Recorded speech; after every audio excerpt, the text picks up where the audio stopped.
number 10 is Brother Power the Geek from DC. Brother Power the Geek is a bizarre hero you've probably never heard of who emerged in the turbulent era of 1968. He's like a funky mix of Frankenstein and a hippie's fashion statement. Imagine a tailor's dummy being struck by lightning, brought to life, and then dressed in counterculture attire. That's pretty much Brother Power for you. He joined the psychedelic circus, ran for Congress, and even clashed with a biker gang, all in just 2 comic issues. But here's the kicker. In his final issue, Brother Power was shot into space, courtesy of none other than Ronald Reagan. It took him like 2 decades to return from comic limbo in Swamp Thing Annual number 5, but then he was reimagined as a failed elemental. And just like that, this quirky hero slipped back into the shadows of comic book obscurity. At number 9 is Normal Man from Renegade Press. Normal Man is a hero who never asked for his predicament. He burst onto the scene in Cerebus 56 back in 1983, a time when the comic book world was dominated by the likes of Superman and Batman. This unlikely hero is a spoof on Batman's legendary origin story. Instead of being a Kryptonian, he hails from the planet Levram, a world where everyone boasts superpowers, except for him, of course.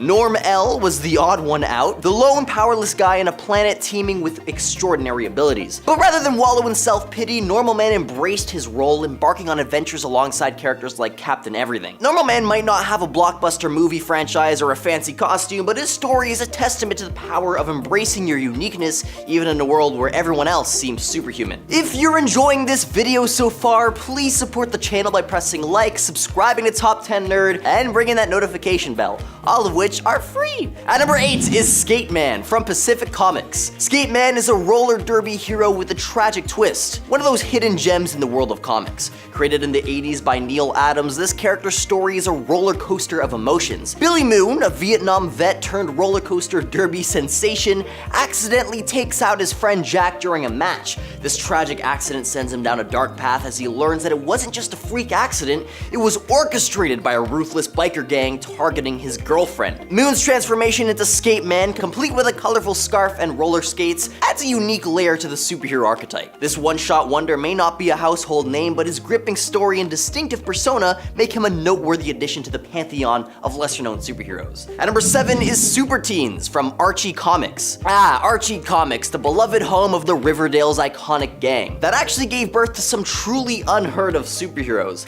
Ever hear of Pure Heart the Powerful? Probably not. This average high school student, aka Archie Andrews, could morph into a flying powerhouse by tapping into his pH factor. No, not chemistry, it's having a pure heart. Yet after his heroic deeds, everyone around him would have a memory wipe. Isn't that a nifty way to keep a secret identity? But the fun didn't stop with Archie. Betty turned into Super Teen, Jughead donned the title of Captain Hero, and Veronica embraced her inner vanity as Miss Vanity. And Reggie, well, he became Evil Heart. Sounds pretty ominous. Even the pint-sized little Archie joined in, forming a crew as the Super Teens. They teamed up with Archie Comics' Crusaders for a limited 2-issue series, leaving us with an uncharted world of unassuming, unstoppable heroes. Number 6. Cloud. There's really no other way to say this. Marvel's Cloud is a sentient nebula hundreds of thousands of years away from becoming a star. That's actually what they are. Cloud began to notice stars disappearing from the space surrounding it, which caused the nebula to feel fear for some reason. And because of that, a newly emerged cosmic cube known as Cubic was attracted to Cloud and came to their aid. Now, hoping that the Earth's heroes could somehow do something to help, Cloud made their way to our planet, only to inadvertently cause a young couple, Carol Faber and Danny Milligan, to get distracted while driving and crash their car. When Cloud attempted to help the couple, they tried to enter into their minds but were instead bombarded with the unique human psyche. For some reason, this transformed Cloud into a replica of Carol, with no memories of their former self. This made Cloud the perfect target for the Secret Empire, which is a cult-like offshoot of Hydra that then weaponized Cloud to suit their own nefarious ends before she was eventually taken on to the Defenders team. Number 5. Elongated Man. When Ralph Dibny was a tiny little Ralph Dibny, he saw a contortionist at a carnival and he was instantly down to be able to be like that guy. Everyone had their thing, and for Ralph, his thing was trying to figure out how someone could twist and fold their body into all sorts of shapes like a contortionist could. Obsessed with learning the secrets of the contortionists, for years and years Ralph figured out that all the contortionists he observed drank the same drink. Not some crazy formula, not some kind of tea, but it was actually a popular soft drink known as Gingold. Now, Ralph knew for the most part that it was just a coincidence that they all drank the same drink, but that doesn't mean he wasn't gonna bet everything he had on it. Ralph literally taught himself chemistry, and he used his newly found chemistry skills to create a super concentrated extract from the fruit that was the basis and heart for Gingold, the Gingo fruit.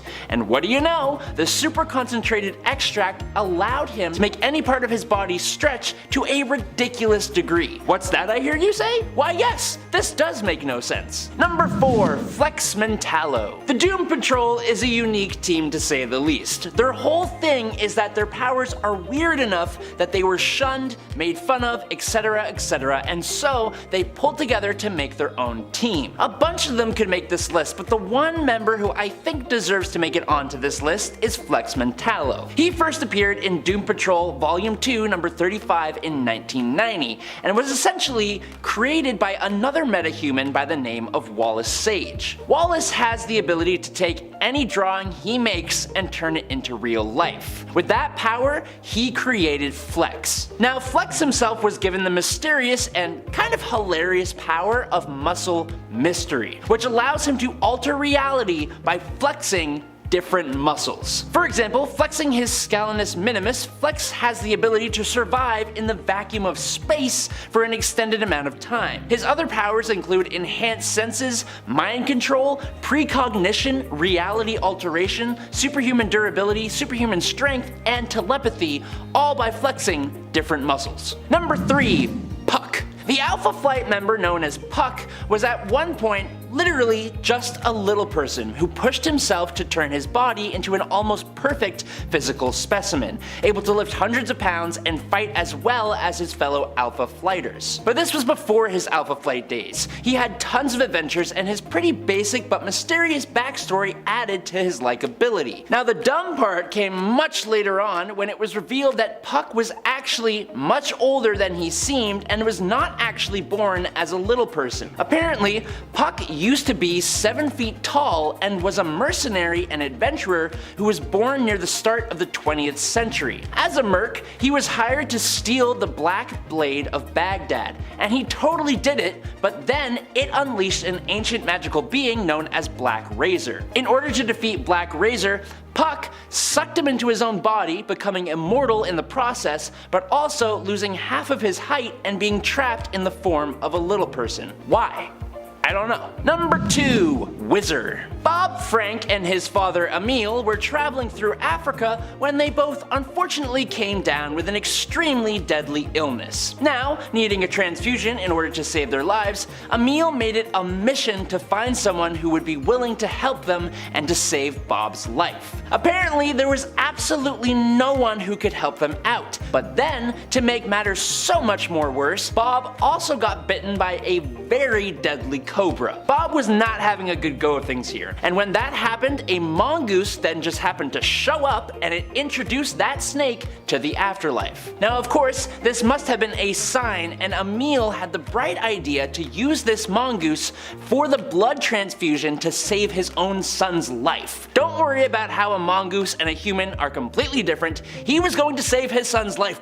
Not only did the mongoose DNA running through his son's veins save his life, but naturally, this had the added benefit of allowing Bob to now run at super speed? Apparently though, this was just common information, as Emil explained it as nonchalantly as pouring a cup of tea. Later on, it would be revealed that Frank had natural powers that were just jump-started by the addition of the mongoose DNA, but of course, that's only after they realized how that makes no sense. And in at number 1 today is Liesel Pawn. The Green Lantern Corps, actually every Lantern Corps really, has members of all different shapes and sizes. But what utterly baffles me personally is knowing that the Green Lanterns have a super intelligent, justice-seeking smallpox virus on their roster. Assigned to Sector 119, Liesl Pon wasn't really able to join the other Lanterns in team meetings on the Green Lantern world because this Lantern risked infecting all the others. Liesl Pon's partner in Sector 119 was called Remus. Now, I say was because Remus was a fatal victim of Despotellus, another sentient virus and also part of the Yellow Lantern Corps, the Sinestro Corps. Despotellus infected 85% of the planets in Sector 119, which caused the passing of Liesl's partner. Despotellus then went on to infect Guy Gardner. Now, wanting revenge for the attack on her sector and the loss of Remus, Liesl Pon was injected into Guy Gardner and then did battle with Despotellus inside of Guy Gardner, defeating and capturing the Yellow Lantern virus, who Liesl brought back to Oa for a Green Lantern doctor to work on a vaccine to wipe out Despotellus for good. And that's all I know about this character. Number 10, Don Juan Kyot. Our number 10 entry is really more of an honorable mention than anything else, but I think he's worth talking about. Don Juan is a character that appears in the original Star Wars comic book series that released only a month after the first Star Wars movie was released in 1977. Don Juan is based off of the classic literature character Don Quixote and is an old librarian who was obsessed with the extinct Jedi Order and spent much of his time researching them and cataloging antiques from their order. When his Jedi museum is shut down by the Imperials, he loses his mind and starts to think that he is a Jedi whose sacred mission is to travel the galaxy fighting for peace. While most Jedi are hiding and avoiding attention, Don Juan openly wields his yellow lightsaber despite the risks. He is surprisingly effective, surviving multiple injuries and cutting down dangerous enemies like Hellhounds and the villainous Cloudhopper gang. In his greatest act of bravery, he single-handedly stood up to a giant behemoth creature. He has minimal force sensitivity, and the only trick he can pull off is the occasional mind trick, but his willingness to never stop doing what is right proves that he has the heart of a true Jedi. True, he's not an actual Jedi Knight, and certainly isn't a Jedi Master. But he first appeared in 1978, when the writers only had the original Star Wars to go off of. So the term Jedi Master hadn't even been introduced yet. Which is actually why I bring him up, because through him we get to see a very different take on what the Jedi are and their history, going off of the very sparse information we were given about them in the first film. Now, on to the real Jedi. Number 9, Ganner Rhysode. Ganner was a Jedi Knight of the New Jedi Order, known for his desire to be a hero and his brash self-confidence and flamboyant nature. He was one of the frontline Jedi during the Yuuzhan Vong War, where he received his signature facial scar, which he kept to remind himself not to be overconfident. While on a mission with Jacen Solo, he held off hundreds of enemy forces by himself, while Solo sabotaged the World Brain.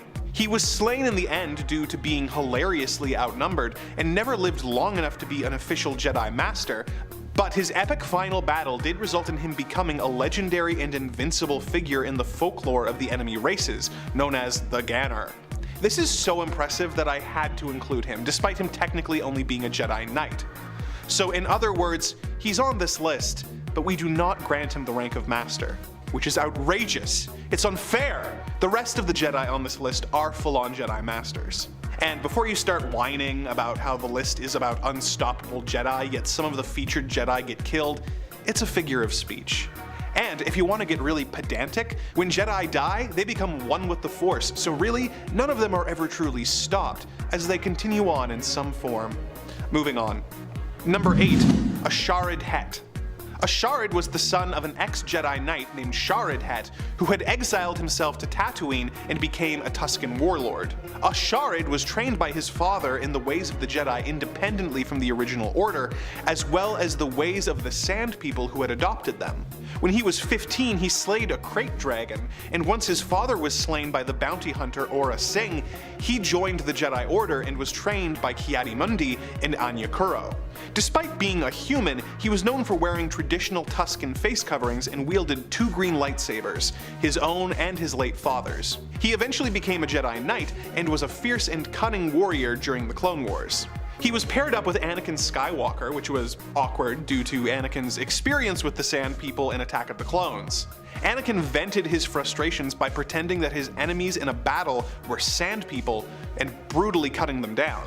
In his madness, he attacked Aarid, who was armed only with a gaffy stick. Aarid disarmed Anakin, revealed he was human, and told Anakin that he would keep his dark secret. Now, let me say that again so you understand how impressive that is. He was attacked by a lightsaber-wielding Anakin Skywalker, who even at this young age was considered one of the best duelists and most powerful Force users in the Order.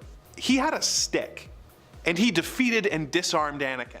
He was eventually made a Jedi Master and managed to survive Order 66, which is obviously pretty rare and impressive. He returned to Tatooine and became a Tusken warlord, and eventually turned to the dark side, becoming the Dark Lord of the Sith after Palpatine's death. As Darth Krayt, he was even more powerful and relentless, but even during his time as a Jedi, he was one of the strongest members of the Order. Number 7. Nomi Sun Rider. Nomi was the wife of a man who was training to become a Jedi Knight. This obviously doesn't gel with the whole no attachments thing that caused Anakin and Padme so much trouble, or the whole trained from birth element of the Jedi, but keep in mind, this character was introduced in 1993, almost a decade before these elements of Jedi training were revealed in the prequels. When her husband was killed, she decided to become a Jedi herself.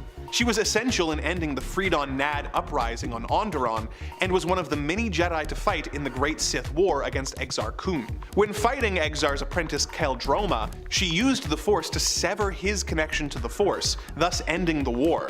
She rose through the ranks of the Order and eventually became one of the most revered Grandmasters of the Jedi Order. Number 6. The Shadow. Who knows what evil lurks in the hearts of men? The Shadow knows! First created in 1930, The Shadow was originally the narrator of the Detective Story Hour radio program, which was created to help boost the sales of Detective Story magazine. People began asking the newsstand vendors for that Shadow Detective magazine, and the publishers decided to develop an actual character for the narrator and give him his own pulp magazine series, The Shadow Magazine, which by 1937 received its own radio series. There was some inconsistencies between the character in the radio program and magazine appearances, so we'll go with the more well-known version of the story. The Shadow is a man who has traveled the world and learned how to cloud men's minds and become invisible, hiding in the shadows to attack criminals. He has taken over the life of a wealthy playboy named Lamont Cranston, whose identity he uses to fund his exploits and gather intel from his friend, the police commissioner. If this sounds kinda Batman-y to you, then you would be right, as the Shadow was a major influence on Batman's modus operandi. In fact, the Shadow story, Partners of Peril, was lifted almost verbatim by Bob Kane when he wrote the first Batman story featured in Detective Comics number 27. Both feature the hero investigating a series of murders of a group of businessmen who own a chemical syndicate together. Both feature the hero getting trapped under a glass dome that fills with gas that they then plug with a handkerchief, proving once again that Bob Kane was a talentless hack who would have never been remembered if it weren't for Bill Finger. The Shadow has appeared in pulp magazines and radio dramas and films over the years. His most recent feature film was in 1994, starring Alec Baldwin as the title character. It's actually pretty underrated. The character is currently licensed to Dynamite Comics and has a pretty extensive catalog of appearances available for readers. Number 5. The Phantom. The Phantom first appeared in comic strips in 1936 in the fictional African country of Bangala after a castaway whose ship was attacked by pirates washed up on shore and was adopted by the locals. He swore revenge on all evildoers and developed the persona of the Ghost Who Walks, otherwise known as the Phantom. The mantle is passed down through generations, with each new Phantom being sworn to protect the jungles of Bangala. The Phantom whose adventures are most commonly followed is Kip Walker, the 21st Phantom. Although his purple costume might come across as silly, he was the first hero to wear skin-tight clothes and a mask which obscured the pupils, leaving only the white eyes, something that is of course a staple of masked superheroes now. He is also known for wearing 2 rings, one of which he uses to leave a skull-shaped mark on the villains he punches. The Phantom has appeared in comics, novels, serials, and a live-action movie in 1996 starring Billy Zane. Number 4. The Spider. The Spider was created in 1933 to be a direct competitor to the Shadow. He is really millionaire Richard Wentworth, who disguises himself in early appearances by wearing a mask mask, a wig, and a false hunchback. He has no issues with killing his enemies and always used his ring to leave a spider-shaped mark on his victims' foreheads so no one but him would be blamed for his actions. He is aided by his manservant Ram Singh and is a master of disguise, adopting several aliases in order to infiltrate and gather information. His stories are notable for being extremely violent, with the various villains' death tolls routinely going into the thousands by the end of each story. He was the first pulp hero to be given a live-action serial in 1938, where he was given a new look that featured a red spiderweb, which helped to distinguish him from the Shadow. In the years since his pulp novel appearances, the Spider has been featured in comic book series published by Eclipse Comics, Moonstone Books, and Dynamite Entertainment, who adopted Spider's serial costume to the page for the character. Number 3. Black Bat. There are actually two Black Bats. The first, from 1933, who was a roaming detective who left bat-themed calling cards, and the more popular one from 1939, who debuted around the same time as Batman. Anthony Quinn was a district attorney until one day in court someone threw a vial of acid in his face, which disfigured and blinded him. In the words of Tobey Maguire, it looks very, similar. The attack blinded Quinn, but fortunately a police officer who is dying from gangsters' bullets donates his eyes to Quinn. After the surgery, Quinn is not only able to see normally, but can also see in the dark. He becomes a costumed crime fighter who leaves bat-shaped stickers on his victims, so much like the Spider, no one else is blamed for his crimes. Because he and Batman hit the stands around the same time, both publishers sued each other, but the editor of DC Comics, Whitney Ellsworth, managed to broker an agreement that made both companies leave each other free to publish bat-themed stories, although Batman certainly is the more well-remembered of the two. Number 2. Sheena, Queen of the Jungle. Debuting in January 1938, a full 6 months before Superman, is Sheena, the very first female superhero to receive her own self-titled book. Sheena was an orphan who was raised by an African witch doctor who taught her how to survive and various African languages. She grew up in the jungle and learned to communicate with its animals. She eventually becomes friends with a hunter named Bob Reynolds, and the two protect the jungle from giants, dinosaurs, cults, vampire apes, and everything else under the sun. Sheena was co-created by Jerry Iger and comics legend Will Eisner, and appeared in comics and pulp novels and received her own TV series in 1955 and 2000, and a live-action film titled simply Sheena in 1984. She is also the inspiration for both Tina Turner's stage persona and the Ramones song Sheena is a Punk Rocker. Like many of the pre-Golden Age heroes on this list, she is currently licensed to Dynamite Entertainment, who released new comics about this classic hero. Number 1. Mandrake the Magician. First appearing in newspaper strips in 1934, several historians credit Mandrake, not the Man of Steel, as being the first comic book superhero. He is a stage magician who uses hypnotic gestures to make people see illusions, which he of course also uses to help him fight crime. He has the power to teleport, shapeshift, levitate, and to become invisible. His hat and wand possess great magic and were passed down to him by his father, Theron. He fights both criminals and supernatural threats, aliens, and figures from other dimensions. He's like Zatanna and Doctor Strange rolled into one. Mandrake appeared in comic strips until 2013, but never really had his own comic books, aside from reprints and a few miniseries, one of which was actually released by Marvel. He has guest starred in stories for The Phantom and Flash Gordon, and a series featuring a new character taking up the mantle called Legacy of Mandrake the Magician, which was released in 2020 by Red 5 Comics. He appeared in his own movie serial in 1939, and there have been a few attempts to adapt the character for film and television, but none have panned out. Number 10. Daredevil. No, not that Daredevil. This Daredevil is Bart Hill, who witnessed his father's murder before the killer branded him with a hot iron, making him mute with shock. He learned to become an expert boomerang thrower and became a costumed crime fighter. He was later rendered unmute with no explanation, and honestly isn't that interesting. He actually appeared after Superman, but fell into the public domain and has therefore been used by several different publishers, although they often change his name to avoid conflicts with the Marvel legal team. Number 9. Miss Fury. First appearing in 1941 in newspaper strips published by Bell Syndicate, Marla Drake was a wealthy socialite who was attending a party when she discovered that another woman was wearing the same outfit as her. In order to prevent embarrassment, she changed into a ceremonial panther skin outfit that her uncle had taken from Africa and willed to her. The suit of course granted her superpowers, which she used to fight crime and achieve a level of cultural appropriation most white people can only dream of. Talk about my culture is not a costume. Her powers are basic acrobatic, climbing, and fighting powers, and she was known for using her claws and whip against her enemies. She actually didn't use the suit very often, as her manservant, a Brazilian albino Indian named Albino Joe, Jesus Christ. Well, he warned her that every favor that was gained through black magic would result with 2 misfortunes. Her comic strip appearances were later compiled by the company that would one day become Marvel, Timely Comics. This has made the rights to her a little hard to follow, as she is considered canon to the Marvel universe, but also has appeared in comics published by both Malibu and Dynamite Comics. What makes her notable is that Miss Fury was the first female superhero to actually be created by a woman. Alright, that's all of the characters who you could argue were part of the Golden Age. From here on out,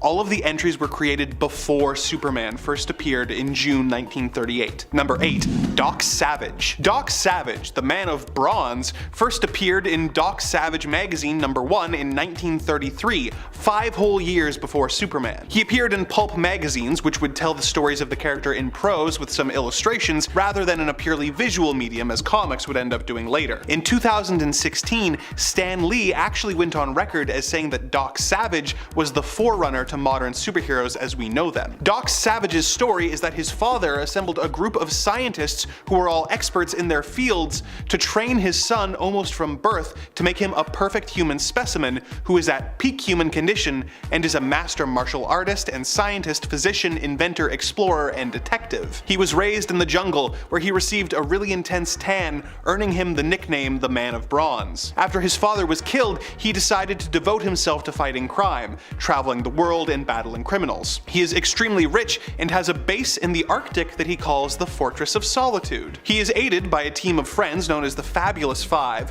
who are all experts in their scientific fields, but of course not as expert as Doc Savage is. In his third appearance in 1933, Quest of the Spider, he is referred to as a Superman by one of his colleagues. Doc Savage has appeared in pulp novels, radio stories, and movies over the years, but isn't nearly as well known as the hero he inspired. He has made comic appearances for both Marvel, DC, and Dark Horse over the years. Number 7. The Green Hornet. This is a character you are likely at least aware of due to the Seth Rogen movie and the classic 60s television show starring Bruce Lee, but the Green Hornet's history goes back even further than that. First appearing in his own radio series in 1936, the Green Hornet is really Britt Reed, the owner of the Daily Sentinel newspaper. At night, the Green Hornet fights evil with the help of his driver, Kato, in their supercar, the Black Beauty. What makes the Hornet unique is that he pretends to be a criminal so that he can infiltrate the various gangs of his city in order to take them down. In a fun bit of lore building, Britt's father is actually Dan Reed Jr.,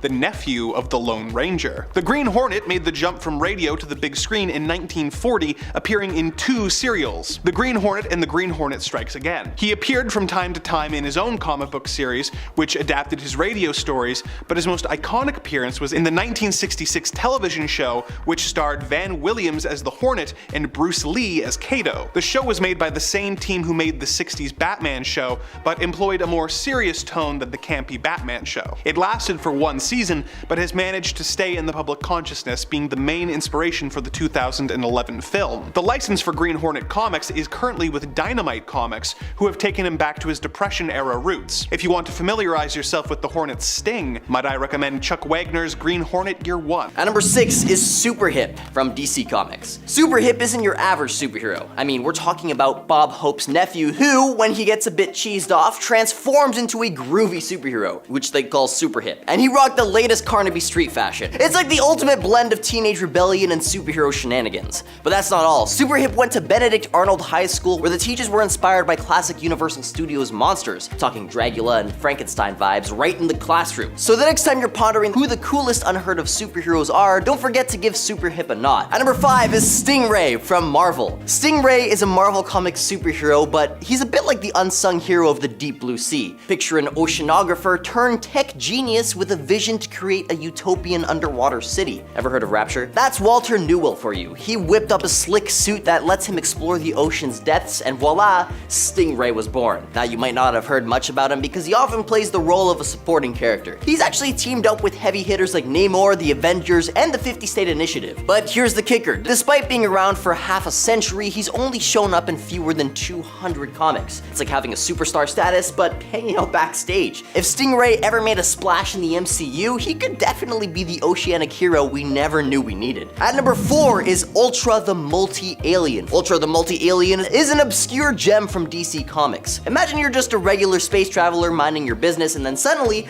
you crash land on a planet with 4 wannabe conquerors who blast you with transformation ray guns simultaneously. What do you get? Well, not your average superhero, that's for sure. One leg turns into lightning, the other grows feathers and talons. One arm becomes magnetic, and the other becomes super strong with green fur. It's like a mashup of superpowers, and the best part, he could revert to his original form with a nifty device. So Ace Arn decides to become a superhero and takes the stage in Mystery in Space. A quirky hero with unique super set, Ultra deserves a little more love among the comic book greats. At number 3 is 3D Man. Ever heard of 3D Man? No? Well, you're not alone. But this Marvel character has a history dating back to 1977. Chuck Chandler, a test pilot, was once kidnapped by Skrulls, those shape-shifting alien baddies. But Chuck didn't take it lying down. He sabotaged their spacecraft and made a run for it. And that's where it gets interesting. See, as Chuck fled, he vanished into a burst of light where the Skrull ship exploded. But that's not the end of his story. His brother Hal saw something truly bizarre. See, Chuck's essence got imprinted on Hal's eyeglasses, turning Chuck into a two-dimensional being. When Hal focused, he could release Chuck,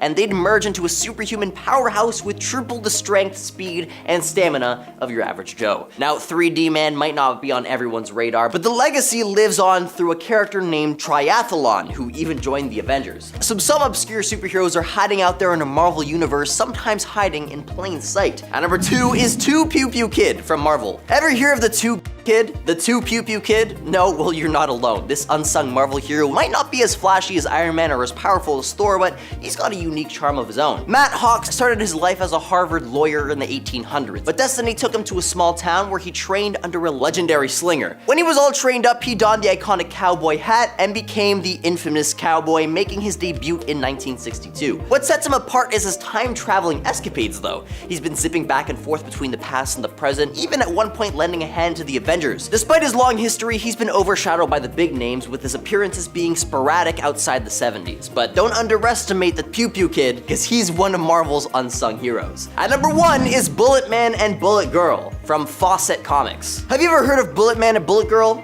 I hope not, then I would have failed. But these two are some of the most underrated superheroes in the comic book universe. Jim Barr, a former forensic scientist, concocted a serum intended to rid people of their criminal tendencies.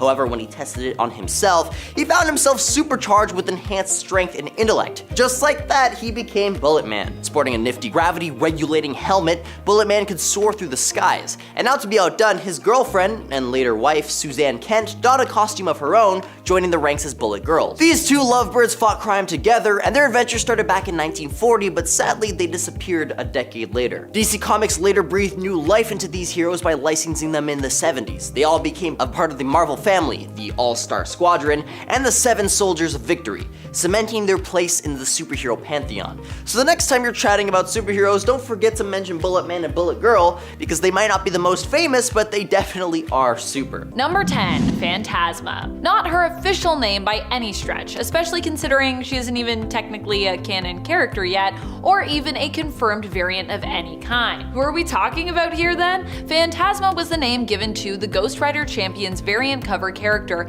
that Luciano Vecchio gave to the variant he was prompted to design for the series. For the new Champions team, Marvel decided to try out a series of variant covers with ideas of what imagined sidekicks or established heroes could look like, and it's been suggested that some of the characters we see on the covers could even be making their way into canon. Regardless of whether they are considered canon or not, in regards to Marvel, I always think if a variant appears somewhere, even on a cover, it's possible that somewhere in the multiverse they could exist. And that could just be the case with Fantasma as well. After all, there are infinite realities. So if a character appears somewhere, even in a dream, I'm always like, that's probably a real character somewhere. And friends, before we move on to our next spot on this list, if you love what we do here at Top 10 Nerd, be sure to show us you love us by clicking that like button. Seriously, it's good for you, it's good for me, it's good for the whole world. Number 9, Manitu Dawn. In the Prime Earth continuity, Manitu Dawn is an ancient and powerful magic user who originally came from Atlantis.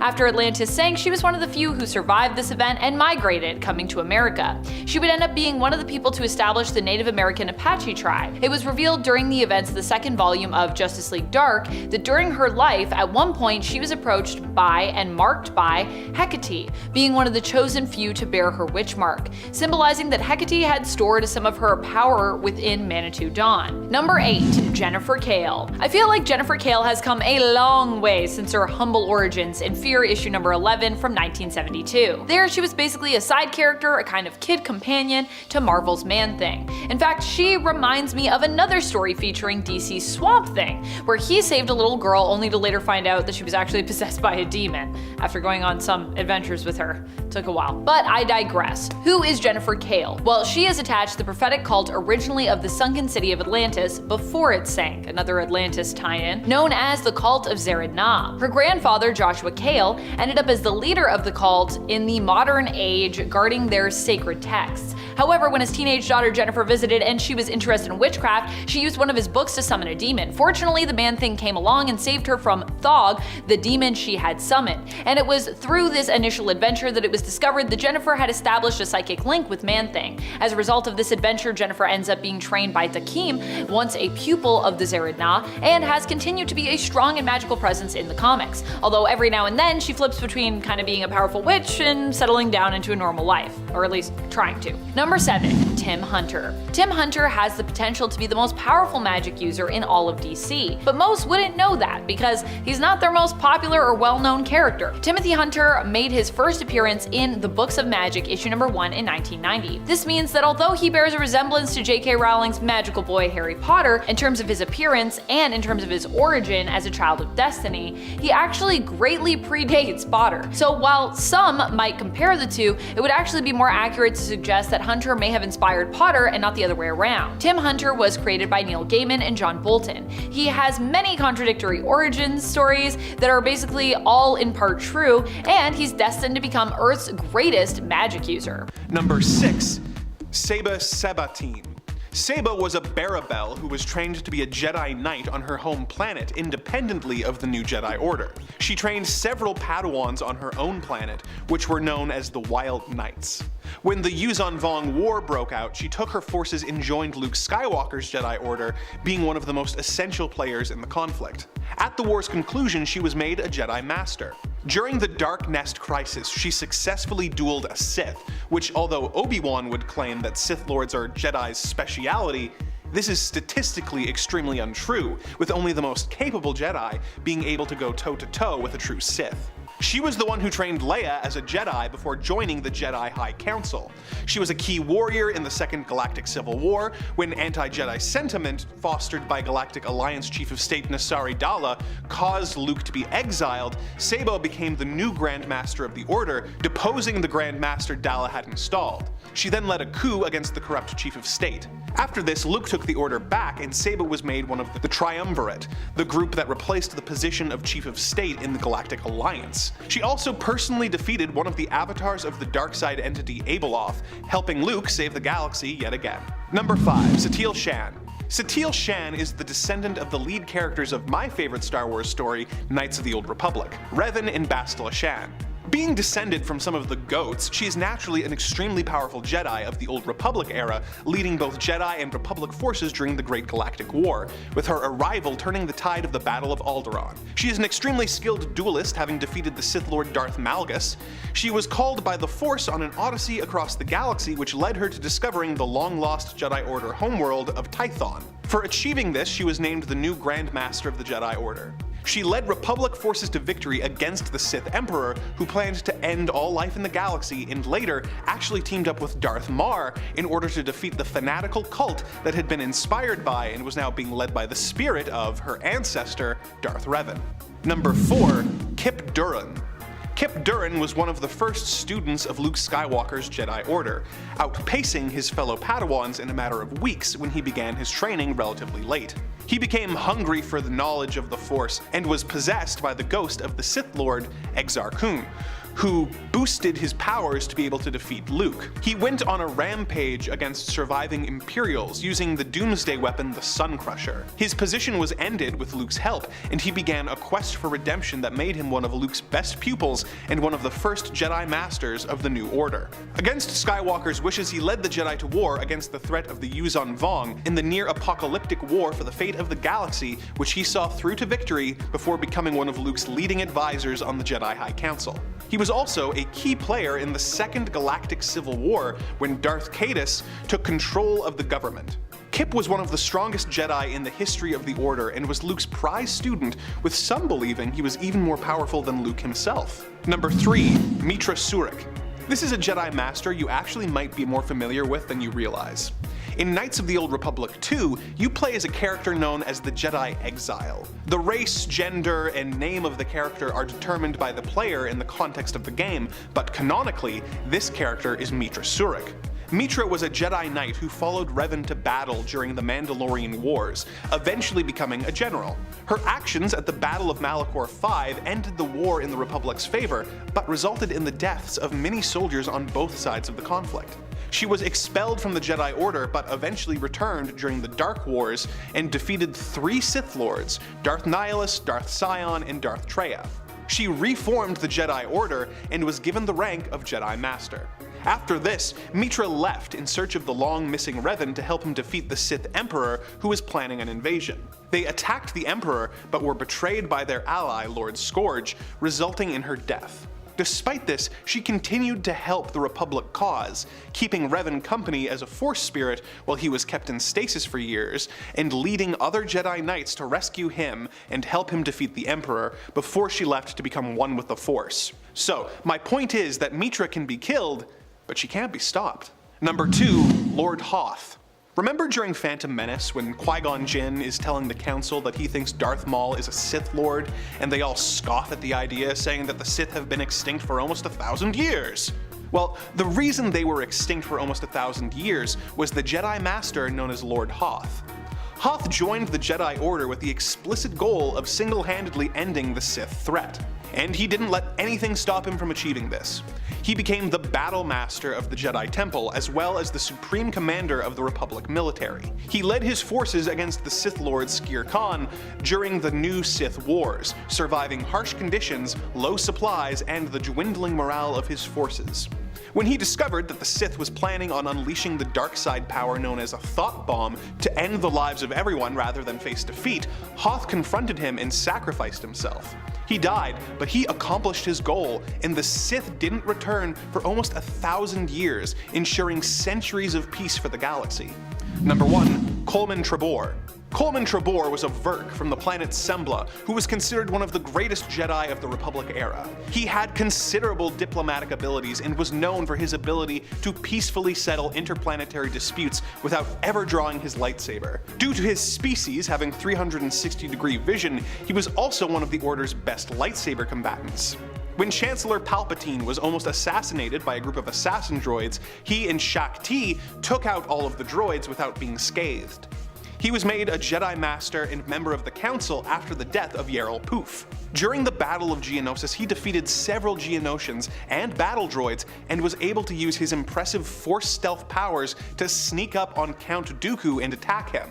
Okay, to be honest, I ran out of time writing this and didn't get a chance to finish reading his Wikipedia article, but unless he was killed like embarrassingly easily by someone right after this, I'm totally confident giving him the title of the most unstoppable Jedi Master in all of Star Wars. Number 10. Sorcerer Supreme, 1 million BC. Earth 91. Something that might be one of the most surprising things on this list is a reality where man-things rule the entire planet.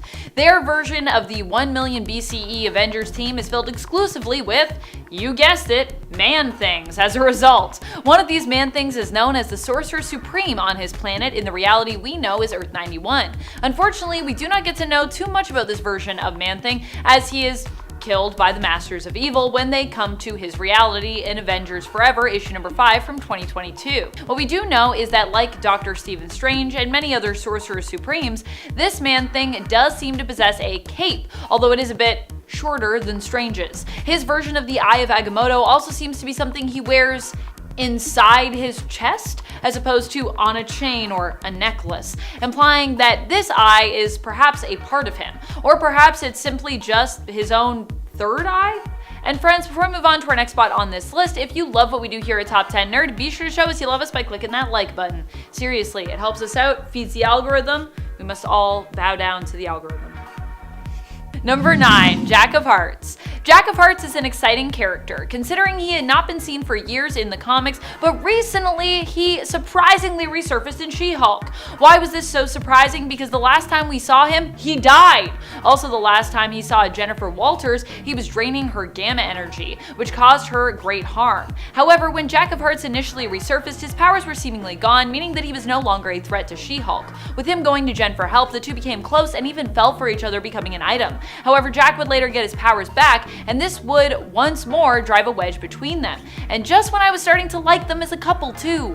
Jack of Hearts is still around even now in the comics, and despite being unable to touch Shulky now that his powers are back, he and She-Hulk still decided to team up as superheroes and even fought together during the Fantastic Four event, The Reckoning War. Number 8, Kale Ballentine. Kale Ballentine was a love interest of Wendell Vaughn's, another lesser-known Marvel superhero, but one who I felt was still a bit too well known for this list. Maybe we'll see him on a part 2 if we get to one. I love Wendell, and I do feel like he does not get enough love on this channel or in the comics. Wendell was known as the hero Quasar, and he initially hired Kale to be an administrative assistant for his company, Vaughn Security Systems. It was during her time working for him and being his paramour that she ended up being granted the power of the Star brand. And so, for a brief time, she was technically a superhero. She had superpowers. Kale made her first appearance in Quasar's own series in the late 80s, first appearing in Quasar issue number 3. Number 7, Cosmic Ghost Rider. One of my favorite weirdos among those I've encountered in the Marvel Universe is Cosmic Ghost Rider. Cosmic Ghost Rider is actually an alternate reality superhero who has been known to get involved in the events of the main reality. Cosmic Ghost Rider hails from an alternate reality that isn't even solidified as having its own reality number yet officially. It is currently known by fans as Earth 666 unofficially. Here, Cosmic Ghost Rider was once the hero we know as Punisher, Frank Castle. However, after Frank Castle died when Thanos attacked Earth, he made a deal to become a spirit of vengeance, hoping to get some revenge, some sweet, sweet revenge. Tragically, by the time he returned to Earth to get his revenge, all his friends had perished and Thanos had left. Number 6, Witchfire. Witchfire is one of my favorite lesser-known magical superheroes out there. She's not just a magic user, but is also a musician as well. I think that's why I love her so much. She's got more going on than just magic, you know? Her Prime Earth version also happens to have one of the coolest designs, so that is also something that I absolutely love about her. She just looks so cool, and she doesn't really get hyped enough because while she has an awesome design and backstory, she isn't a character who gets written about a bunch. So there is also an air of mystery to her that I think is just great. Number 5, Detective Chimp. Detective Chimp might be a character some are familiar with, but ultimately a lot of folks out there do not know that he is tied to the world of magic. However, if you do know about him and haven't thought of him in this regard, you perhaps should not be too surprised,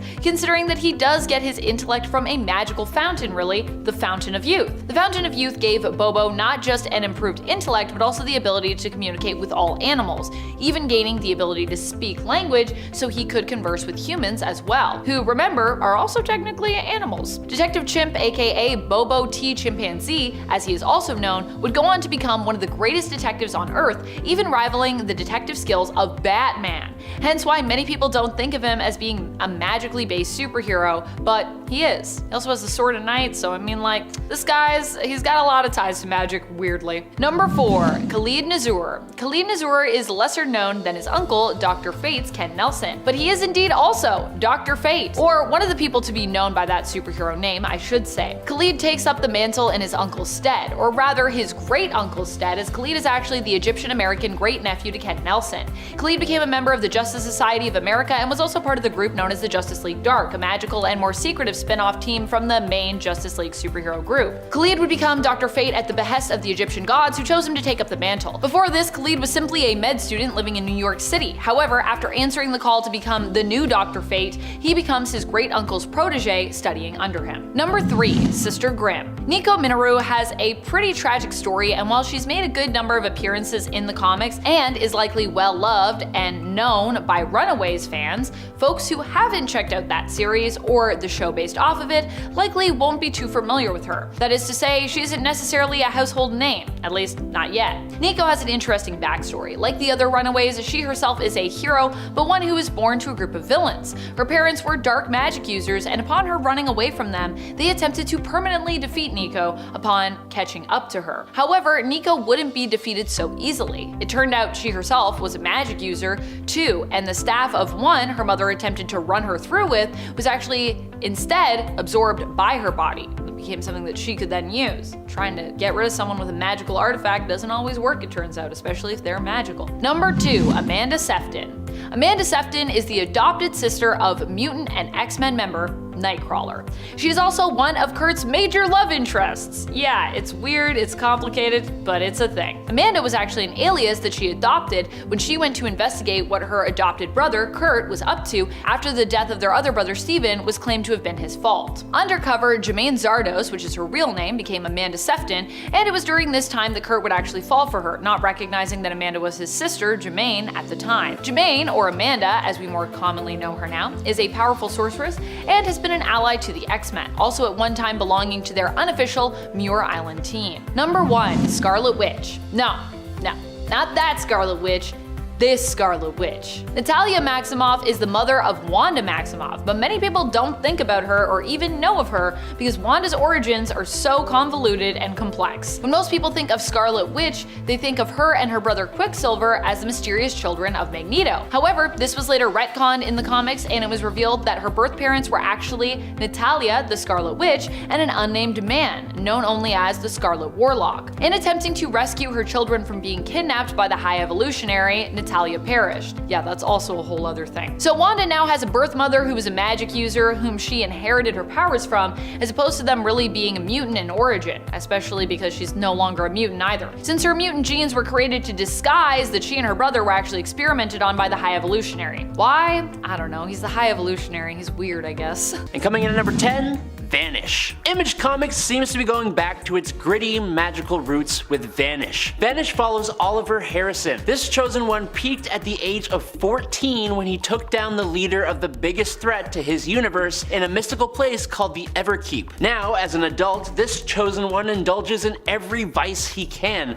living a mediocre, pretty sloppy life. Until a group of heroes show up called the Prestige, who are actually the followers of the threat that Oliver took down when he was 14. Now, using his magical abilities, Oliver takes it on himself to play the part of a hero in the disguise of a villain to bring down the heroic Prestige. The comic builds up this super cool, magic but violent world. It's incredibly gritty but filled with dark fantasy and magic, and it's just so cool. Number 9. Rogue Sun. Dylan Siegel has been living life with his mom when he's suddenly called to a reading of his estranged father's will. Now, during that reading, he discovers his dear old dad was a superhero called Rogue Sun, and now Dylan has been granted the superhero mantle for himself. Now, this super angsty teen is in charge of protecting our world from the forces of the supernatural, while also trying to figure out who exactly took down his dad. The art in this story is awesome, and Rogue Sun's suit is incredibly cool. With really cool fire-based abilities and a whole lot of family drama, Rogue Sun from Image Comics is a fun story you should definitely check out. Number 8. Dr. Multiverse.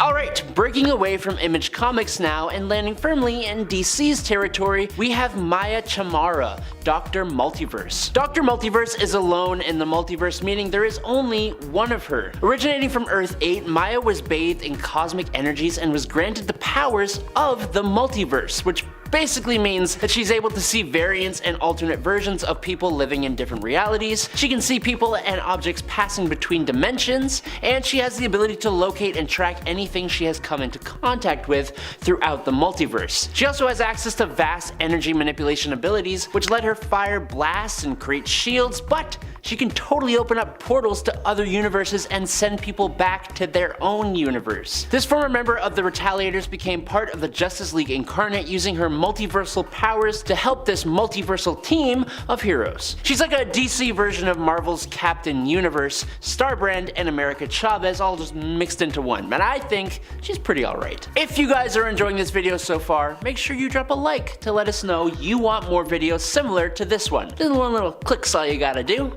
Thanks. Number 7, Batwalker. I'm gonna be honest, I just assumed this had already been done in the past, but no. Dinosaur versions of DC superheroes had not been done before. I'm alright with this because that means this year we were treated to the Jurassic League, a DC story that takes place on an Earth where heroes like Batman, Wonder Woman, and Superman are actually dinosaurs that protect the puny human race from the carnivore dinosaurs who would eat them. There's a Brachiosaurus Supersaur from another world who looks eerily like Superman, a Triceratops Wonder Dawn hailing from the Isle of Trimascara, and on the outskirts of Growtham City, we are introduced to Batwalker, an Allosaurus who dresses up like a bat after the loss of his parents at the hands of an insane Dilophosaurus who goes by the name Jokerzard. I mean, there's even a panel of this comically green Allosaurus throwing a stone batarang, and it's just something that I never knew I needed in my life until this point. I'm just so glad it exists. Number 6. Firehair. Firehair, who later became the host of the Phoenix, was a member of the 1 million BC Avengers, also known as the Stone Age or Prehistoric Avengers. Early on in her life, she was abandoned by her parents due to her distinctive red hair and was left to perish, as her tribe considered anyone who is different to be a threat. However, Firehair was rescued by wolves and grew up among them. Later on, she joined a group of prehistoric mutants called the Tribe Without Fear. Her powers eventually surfaced, leading her to bond with the Phoenix Force and ultimately losing her tribe. It was following this that she would end up joining the team known as the Prehistoric Avengers. Number 5. Ghost Rider 1 million BC. You probably know a Ghost Rider, but do you know this Ghost Rider? Way before Johnny Blaze was even ever born, there was Ghost. Ghost is the original Ghost Rider, or at least he's believed to be the original Ghost Rider, the initial spirit of vengeance, retroactively. Anyways, as he made his first comic book appearance after Johnny Blaze, historically appearing in Marvel Legacy issue number 1 from 2017. Whereas, Johnny Blaze appeared way before that. Ghost became the first Ghost Rider during the prehistoric era and did so in order to defeat the mysterious Wendigo, who took over his pack, becoming their leader, only to eat the pack members, save for Ghost. Ghost would stumble upon a snake and speak its real name in order to become Ghost Rider, the Spirit of Vengeance. He would go on to join up with the Avengers of 1 million BC. Number 4. Starbrand 1 million BC. Vin, the Starbrand of 1 million BC, was ousted from his tribe and ended up discovering the apparent biblical paradise known as the Garden of Eden. He had been kicked out from his tribe upon them realizing he was gay, which was deemed unacceptable by his people. In the garden, he met and fell in love with Burke, but their relationship was cut short when Burke died in a deviant attack. The Deviants aimed to claim the garden, resulting in a cave-in. Though Vin was able to survive, Burke did not. Vin then found the body of the previous Starbrand, a dinosaur, and upon his discovery was imbued with its power. He fought against those who had killed Burke and was successful in acquiring his revenge, but tragically, he destroyed the garden in the process. Number 3. La Bandera.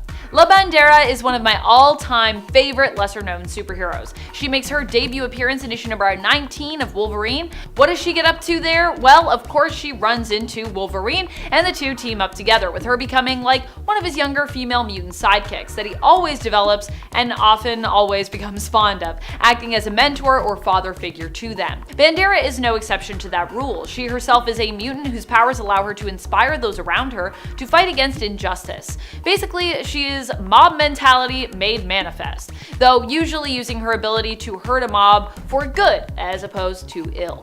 Alas, Bandera was all too short-lived as a character, appearing only a few times in the 90s, which is why many folks likely don't remember her today, or don't even know who I'm talking about.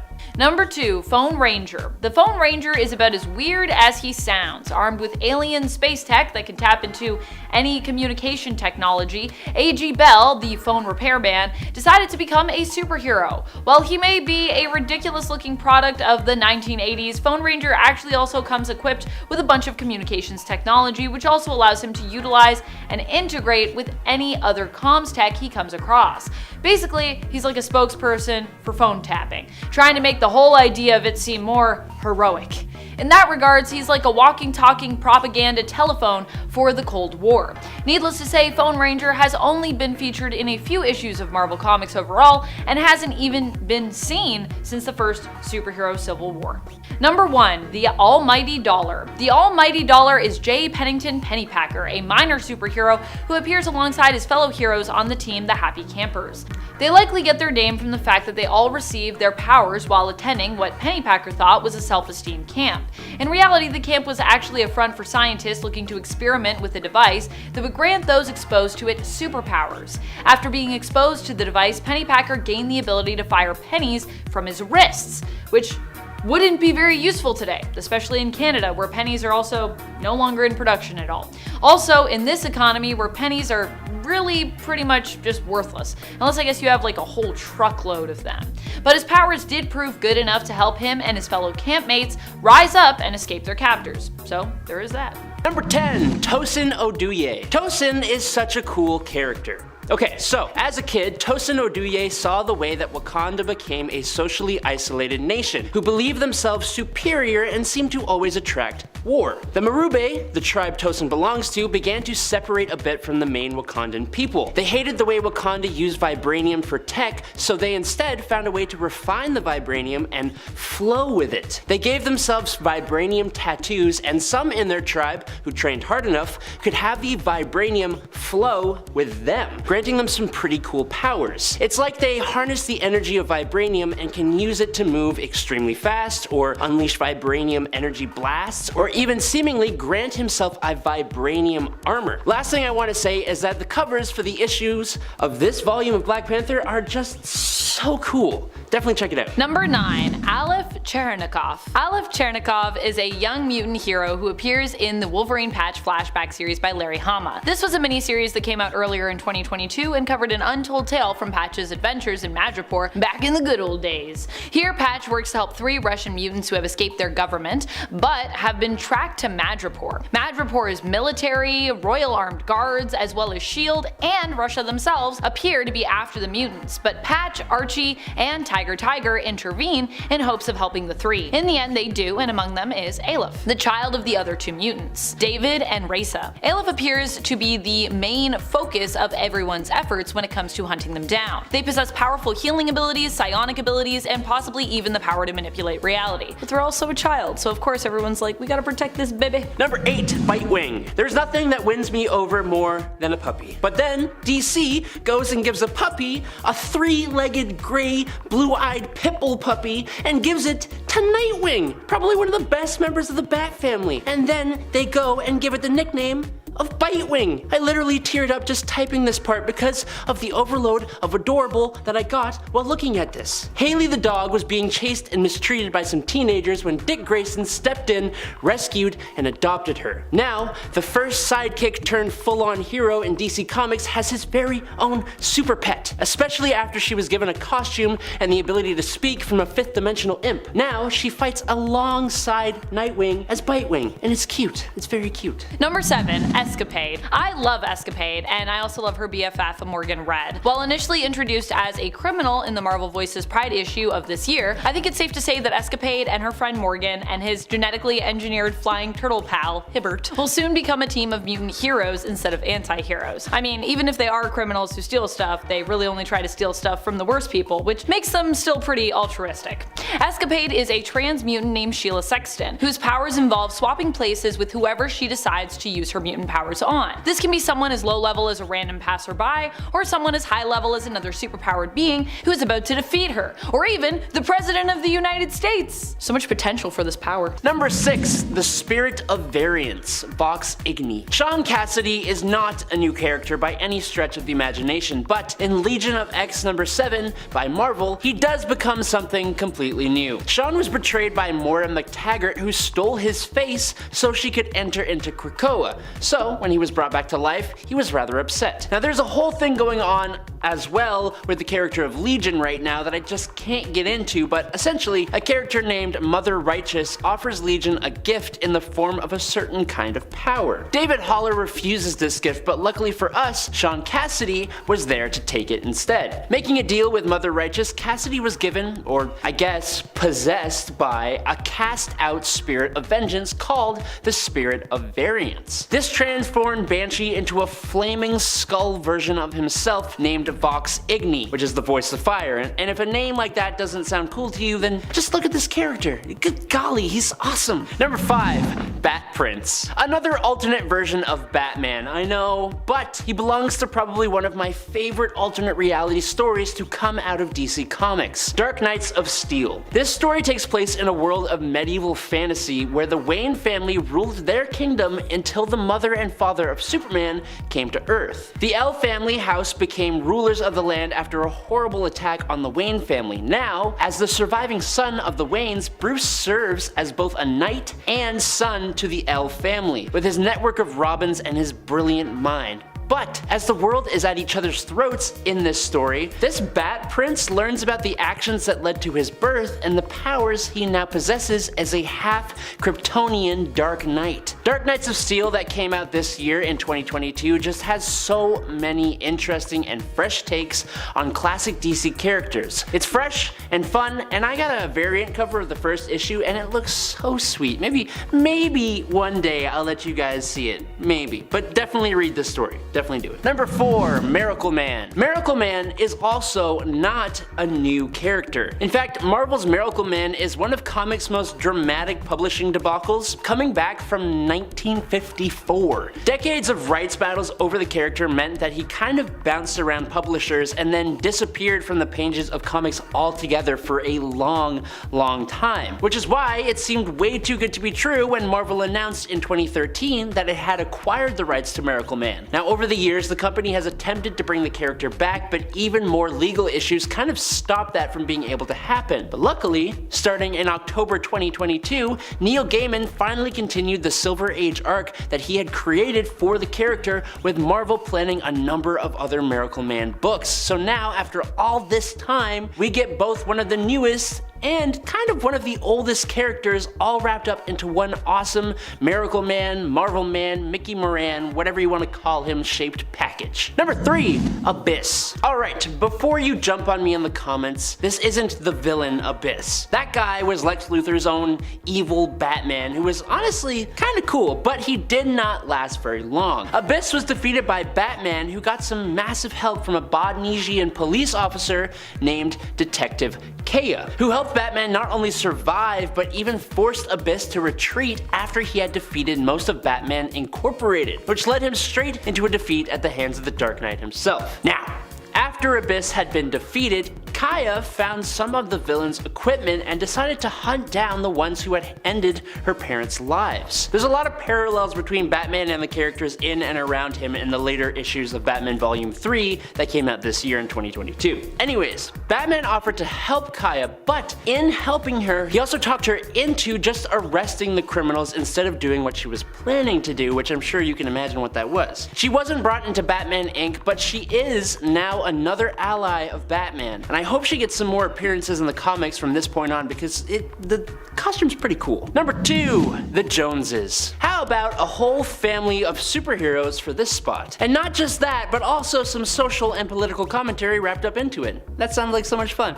Not really. Anyways, out of AWA Studios comes The Joneses, which is a spin-off of another AWA Studios comic called The Resistance, and it focuses on a suburban family who have gained superpowers after a global pandemic known as the Great Death. All 4 family members, mother, father, sister, and brother, were all transformed into something superhuman, but unfortunately, the world has begun to embrace fascism, born of fear of the pandemic and the superpowered individuals that have appeared known as the Reborns. Joneses. The Joneses face some pretty scary consequences if they are exposed as reborns, and so they are presented with the dilemma of using their abilities for good at the risk of exposing themselves and inviting danger, or just laying low and staying out of the way. It's an interesting little idea for a comic book, and the global pandemic idea seems a little bit familiar. I don't know why. So I found it fun to just jump into this little 2022 comic from AWA Studios, and maybe you will too. Number 1. Guts and Glory. If you're part of the Thunderbolts, are you really a hero? Yes,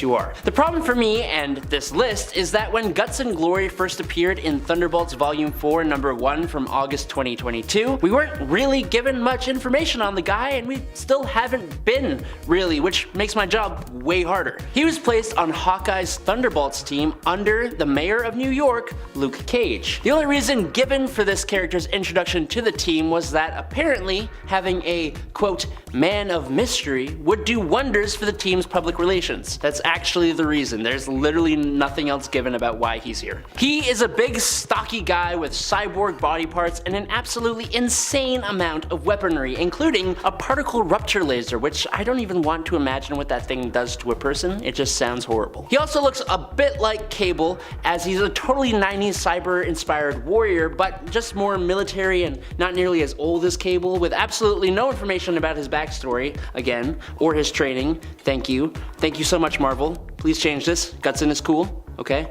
Thank you. Number 10. The Creeper. Jack Ryder was a super outspoken TV news guy in Gotham City. Now on TV, he's the host of a show where he tries to stir the pot to get everyone talking about topics like super advanced medical science and nanotech. Ryder was doing some investigating into some new tech called nanocell therapy created by one Dr. Vincent Yates. He discovered an experimental mixture which enabled the body to regenerate from practically any injury of any kind. Unfortunately though, Jack tried to steal Yates' tech at the same time as a group of mobsters, and so to keep the tech safe, the good old doctor injected his last unstable sample of nanocells into Jack Ryder. Then, right after that happens, the gangsters grant Jack a one-way ticket to the afterlife and blow his head off. Now, most of us, well, we'd be lights out and game over by that, but thanks to the nanocells reacting with his body's chemistry, Jack is completely resurrected with the ability to turn into the Creeper. This bright yellow-skinned, green-haired madman with hypnotic intimidation powers,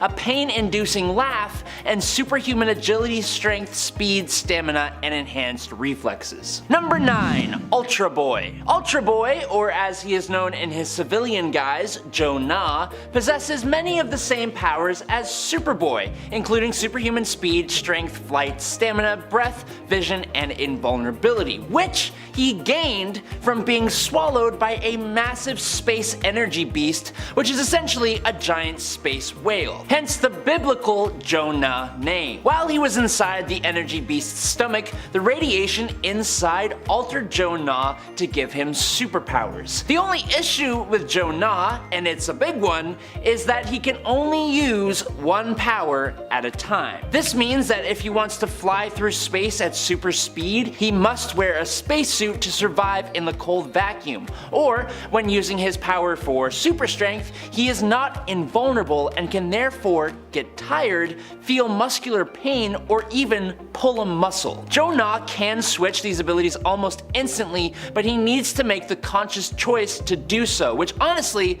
sounds exhausting. Number 8. Jack O'Lantern. The son of a poor farmer, Daniel Cormack was raised in Ireland. Now, like most Irish people, Daniel came into contact with the Irish fairy people, some of whom he managed to become good pals with. It turns out that the fairies actually really liked Daniel because Maeve, the fairy queen, granted him a magical lantern as repayment for his friendship to the fairies. The power of this lantern is pretty interesting.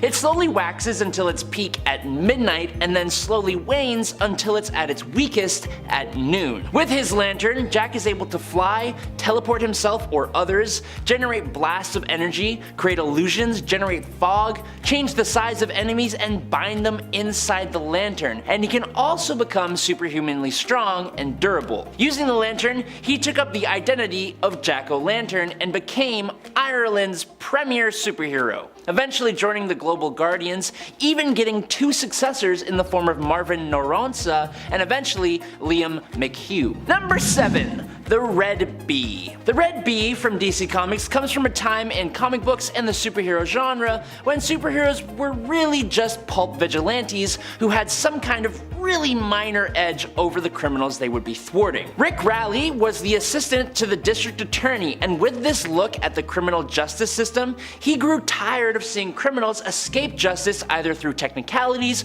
or because the court system was just too slow. Growing fed up with this, Rick decided he would create a costumed identity to bring criminals to justice. But as a normal, intelligent guy with a flawless moral compass and a decent right hook, he didn't really have an edge over those he was facing. Enter Michael. Michael was a trained bee, like the insect that Rick would keep in his belt buckle. Michael was a unique kind of bee though. As we know, bees don't survive for too long after they sting someone, and luckily, Michael had the advantage of being able to sting people multiple times. Michael, coupled with Rick's fists and other equipment, would be the bane of villains everywhere, and thus, the Red Bee was born. Number 6. Bolt. Since the live-action Black Adam movie was announced, DC decided that they would also put out a Black Adam solo series for the first time. And in the first issue, it puts Black Adam on the ropes of mortality. In response to this, Black Adam finds his descendant, Malik Adam White, a medical student living in the Bronx. Basically,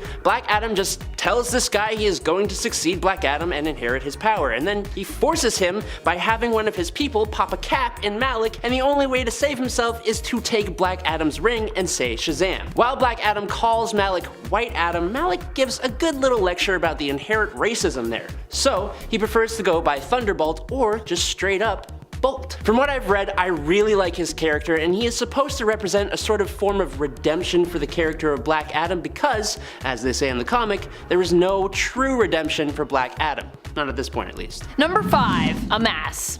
Amass is a really cool new mutant. They made their first appearance in Steve Orlando's Marauder series in issue number 4. Amass is a mutant of Threshold, the oldest mutant civilization to have ever existed. They, along with 2 other mutants, had their minds stored within a codex, hoping that they would arrive in the future after being restored and would be able to seek help for their people who were on the brink of extinction when they last left them in the past. Amass's mutant powers allowed them to physically combine mutants and their powers together, joining together to create one basically big ball of mutants, which kind of looks like one big being.